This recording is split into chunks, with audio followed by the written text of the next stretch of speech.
reservoir is the human, okay? That also a human who's got the active tuberculosis infection. And this oropharyngeal and intestinal tuberculosis, it is contracted by drinking contaminated milk. Okay, that's why we need to have the pasteurized milk contaminated with Mycobacterium bovis. So that is the most important etiology, and that's why you see in developing countries, okay, where still unpasteurized milk is being used. Now, another is secondary intestinal tuberculosis. Okay, it is the type of tuberculosis which occurs in a patient who's got active pulmonary tuberculosis.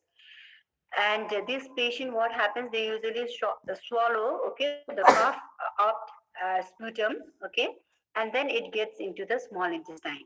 Basically, small intestine. Sometimes it can get into the large intestine also, and the infection is basically secondary to the swallowed material. So, though the etiology is different, okay, some people they would also like to call it as a secondary intestinal tuberculosis.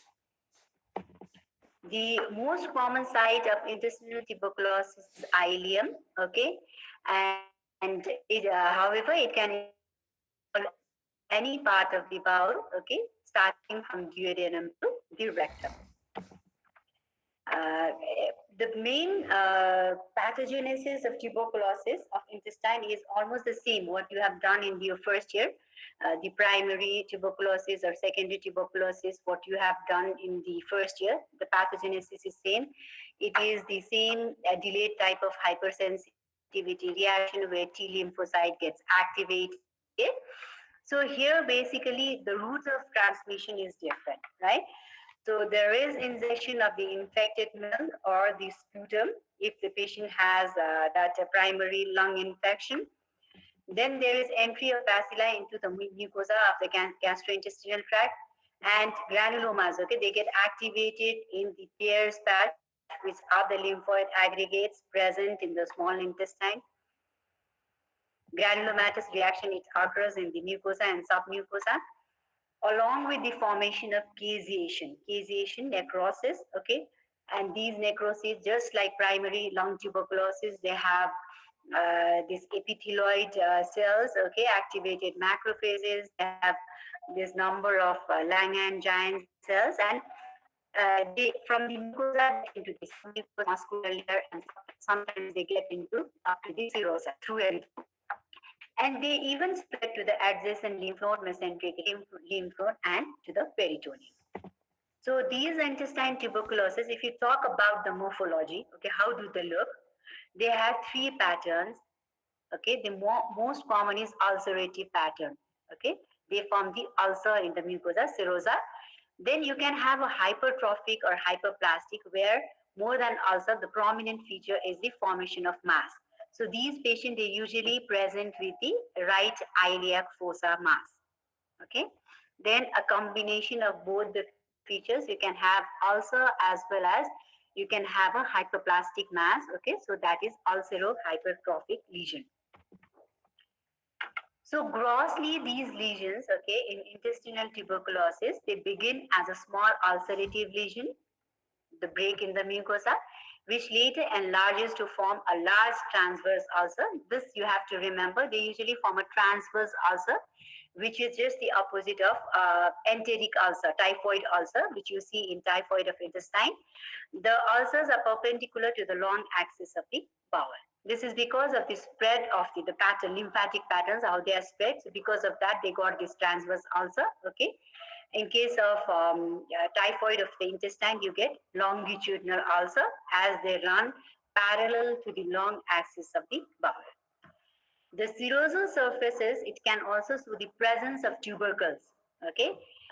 In very few cases, the lesion it goes very deep and it reaches the serosa, and sometimes patients present to you with just the tubercles, presence of tubercles. They are small mass, okay, in the serosal surface of the intestine, and it can be very easily seen during the operative procedure. And in later stages, okay, in later stages, you can see that there is obstruction of the small intestine. Okay, patient will present with the obstruction rather than other features of the tuberculosis, and you will be able to this picture narrowing of the intestine. you can see fibrosis, okay. Sometimes you can see the fistula formation, okay, and patient will present with this obstructive features and peritonitis after perforation. Mesenteric lymph nodes also they may be enlarged, okay, and in case of hyperplastic type of tuberculosis, the cecum is the primarily involved site, okay. Sometimes they involve the ascending colon also. The wall of the cecum, it becomes very thick. There is formation of mass, okay. There will be granulation tissue, and in long term case there will be fibrosis surrounding that mass. And in case of these hyperplastic type of intestinal tuberculosis, the mass can be palpable. So when the patient comes to you and if you palpate, okay, the abdominal examination will show you mass on the right iliac fossa. On the right side, you can feel the mass. So this is the ulcer. See, here you can see ulcer. This is the normal mucosity. Okay, so here it is the lesion. This, these are the tubercles. Okay, these are the small protuberance. These are the tubercles. If you take out the pieces from your tubercle and if you examine it, okay, and look under the microscope, you'll be able to see the granulomas. So this side is the mucosa where you can see the intestinal glands. This is the submucosa, right? And you can see here, you can see 3 granulomas along with Langerhans giant cells.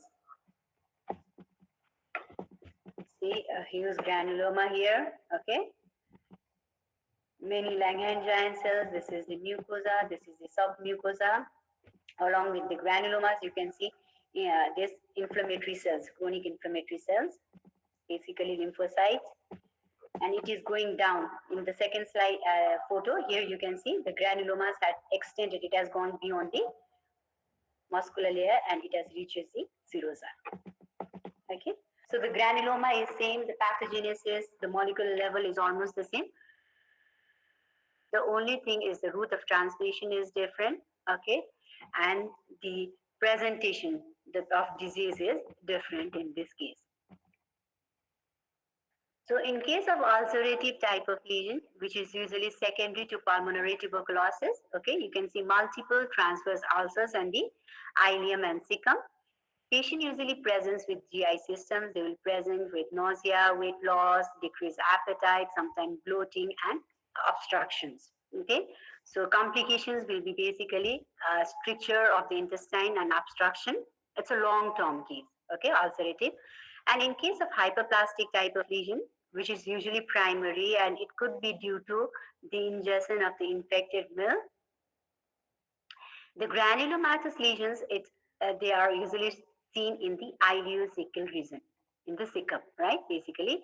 So patient will present with right iliac fossa mass, which can be palpable, and the complication because of which the patient might land, okay, to the hospital, it could be due to subacute obstruction. That's almost an emergency. So patient will present with subacute obstruction because of the mass. The complications will be bleeding. If the ulcer is minor, patient can have a continuous long-term bleeding, and because of that, patient might be having anemia of chronic disease, perforation. Okay, they can have fistula formation, stricture, and obstruction. So these are the complications. And talking about the lab diagnosis, okay, we always need to rule out the primary pulmonary tuberculosis.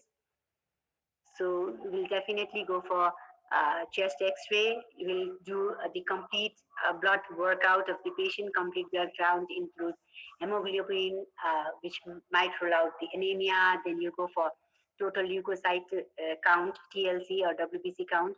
Most of the patients, because of the active infection, they will have increased leukocyte count. Some of the patients, they have this increased lymphocyte count. ESR will be very high. Normally, it will be only 2 to 4 depending upon the condition of the patient. But here, ESR, it might go up to 60 millimeter or more than that per hour. Then sometimes if you cannot diagnose with all these things, you need to go for endoscopy endoscopy, you need to take out the biopsy from the lesion, ulcerative lesion. You go for the histomorphological analysis of the biopsy specimen. Along with that, you can go for Zedan stain, Zeal-Nelson stain to see AFB, acid fast bacilli. Then you go for culture of the tissue, or culture of the blood, sputum, whatever.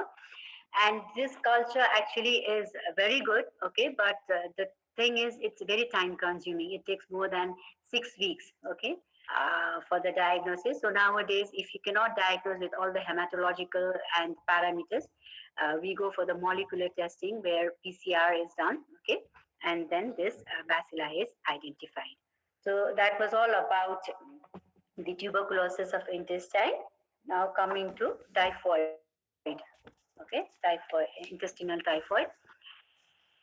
Uh, Typhoid fever, we know that it is also called as enteric fever, and it is caused by Salmonella typhi and Salmonella paratyphi.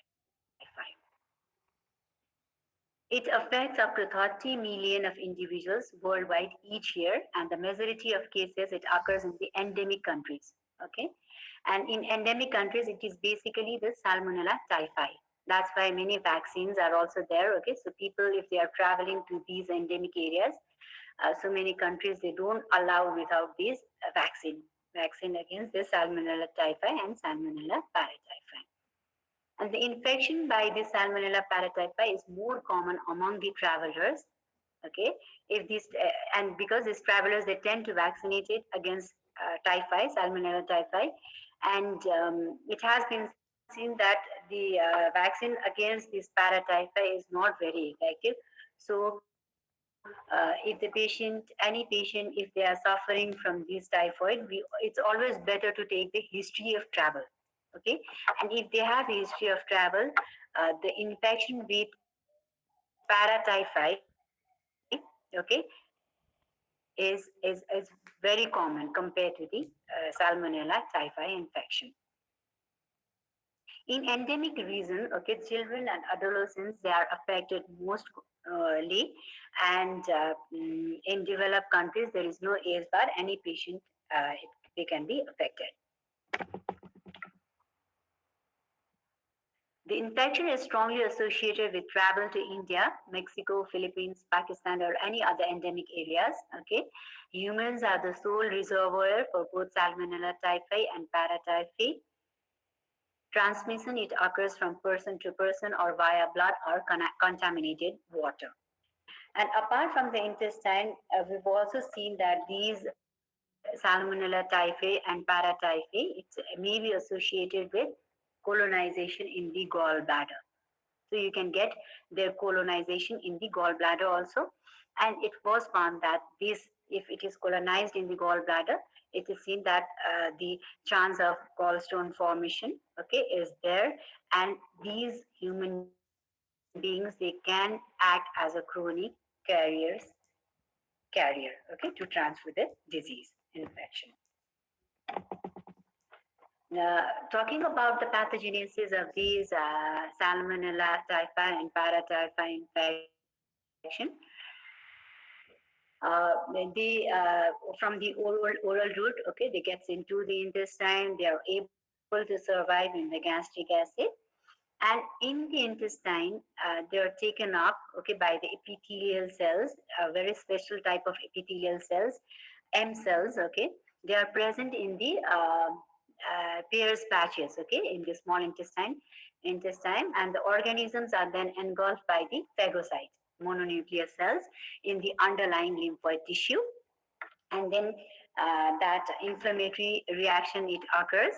The Salmonella typhi it can then also disseminate via the lymphatics and blood vessels, and then it can involve the surrounding tissue, okay, the lymph nodes, and it can get into the other sites as well. This causes the reactive hypoplasia of the phagocyte. So there will be hypoplasia of the phagocyte. You can see the collection of macrophages in the intestine and in the surrounding tissue like liver and spleen. And also it gets into the lymph nodes, lymphoid tissues as well. So obviously, if the patient is suffering from intestinal tuberculosis, you can have a lymphadenopathy. So there will be many lymph nodes in the peritoneal cavity and in the abdomen. So those lymph nodes will be enlarged. The infection, it causes the Pierce patches in the terminal ileum to enlarge because it is basically composed of the lymphoid follicles, and there will be expansion or the enlargement of the lymphoid follicles. So it will form the sharply well delineated, elevated, okay, lesions which almost measures 8 centimeter in the longest diameter. There will be draining mesenteric lymph nodes which also gets enlarged, okay, and some of them might be reactive, and others might show the features of caseating granulomas.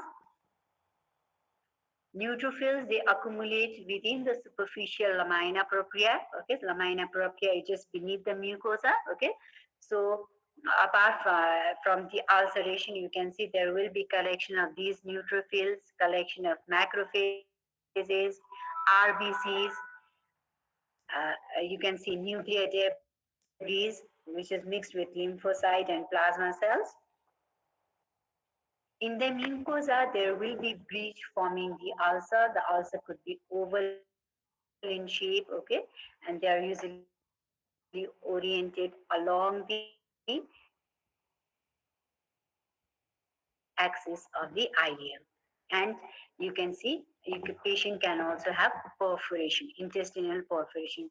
So whenever they present with peritonitis or intestinal perforation, we always have to think of duodenal ulcer, okay? That is peptic ulcer. And second could be this typhoid ulcer. So these are the, this is the mucosa, these are the tear patches, okay? Normally also you'll see the tear patches, but in case of enteric fever, they get enlarged and expanded, okay, and sometimes they get down, okay, they'll be pushing to the submucosa and they will be extending down.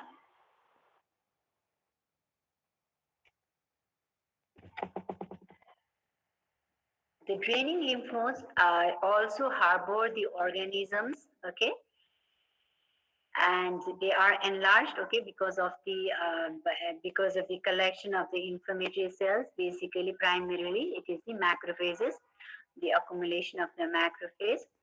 Apart from the lymph node, as I already mentioned, even the spleen and liver is also involved.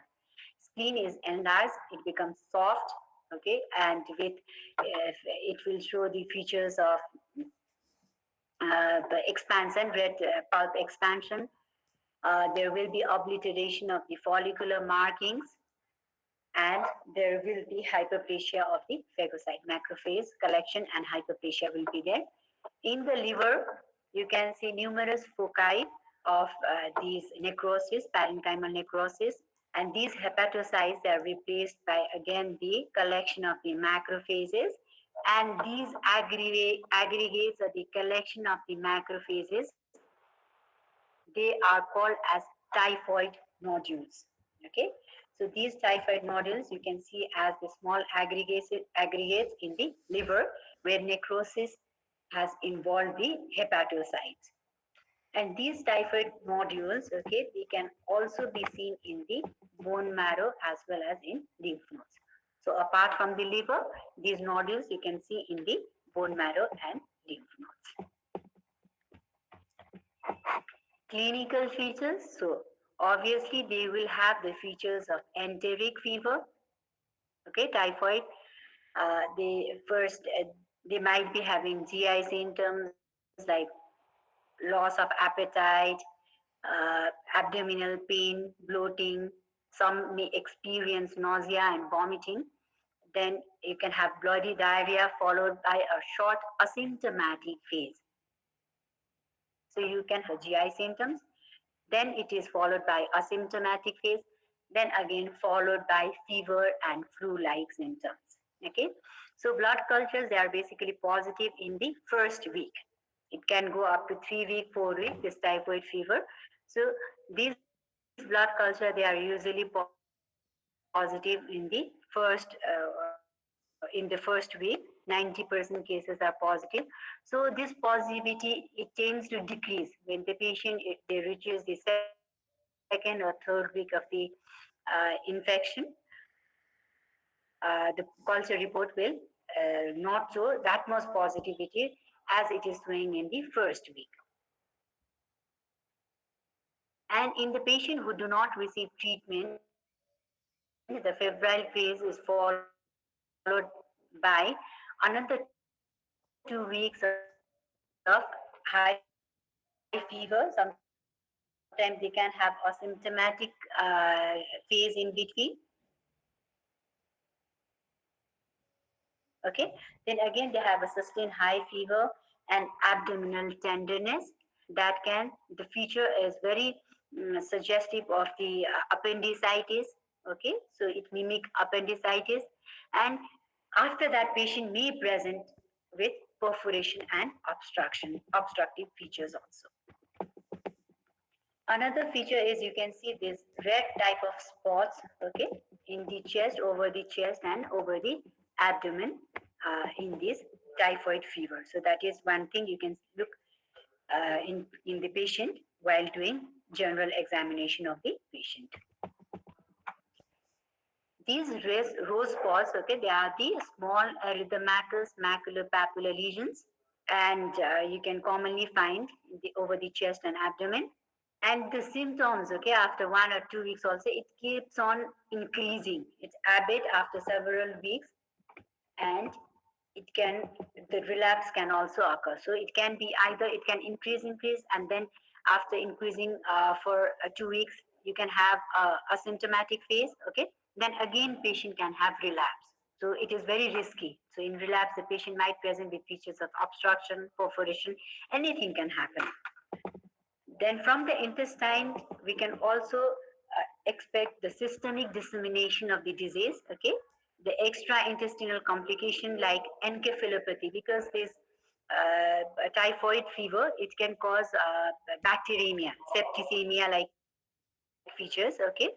That's why you get culture positive. So they can have extra intestinal complications like encephalopathy, meningitis, seizures, endocarditis, myocarditis, pneumonia, and cholecystitis. Patients with sickle disease are particularly susceptible to Salmonella osteomyelitis also. So they can involve the bone. Now almost we are towards the end of the class. So lab diagnosis. In the lab diagnosis, for this typhoid intestine, we go for the complete hematologic workout, okay, complete blood count. We go for total leukocyte count. Usually the leukocyte count, like any antigen fever, will be disturbed. It is usually decreased with decreased leukocyte count and increased lymphocyte count. The most common and widely used test, Vidal test, okay, is done. It measures the agglutinating antibodies against H and O antigen of Salmonella typhi. Then you go for blood culture. As I told you, it's very effective in the first week. Then the effectiveness, it decreases as the infection period increases. Means like it's almost 90% in the first week, then it decreases to 70, 60 in the coming second, third week. We can even, if the patient has this fever of unknown origin and patient, we are not able to diagnose, we can even go for bone marrow culture of the bone marrow. Nowadays, very easily done test is dipstick test, just like URI-stick, which detects the anti-O, anti-H, anti-VI, IgM or IgG antibodies in the patient blood, serum or plasma, dipstick test. We can also go for the immunoassay. Okay, we can go for immunoassay tests like ELISA or immunoelectrophoresis. And molecular level, again, go for PCR test, just like tuberculosis of the intestine. So that was all about the lab diagnosis of typhoid of the intestine. So